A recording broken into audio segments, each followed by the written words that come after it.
действително съществува такова разделение, нарушено общение между някои от поместните православни църкви. Главно по въпроса за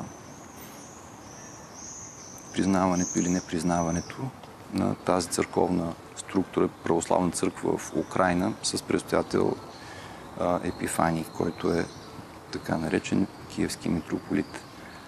11 от поместните православни църкви, включително Българската православна църква, не са признали тази църковна структура, нямаме общение с тях. И това е един така щекотлив въпрос. Къде се позиционира Българската православна църква? Ние сме в общение с всички поместни православни църкви.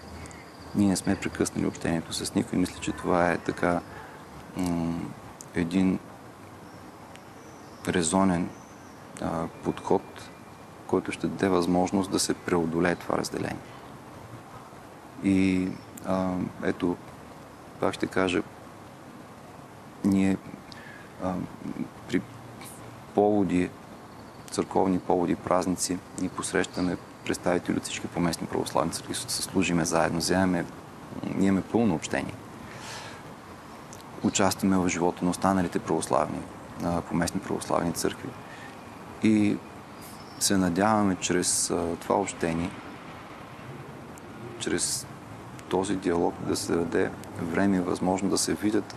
Те се виждат нещата.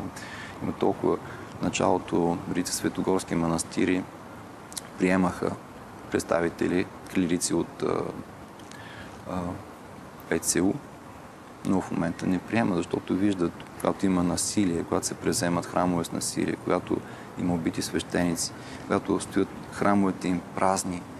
Държавата взе Киево-Печерската лавра, предоставя на тази църковна структура. Тя стои празна, там правят кулинарни шоу. Това, което е, какво да кажа, това е. И когато нещата се виждат на каква основа са, постепенно нещата, мисля, че ще си дойдат на мястото и ще се преодолее този проблем.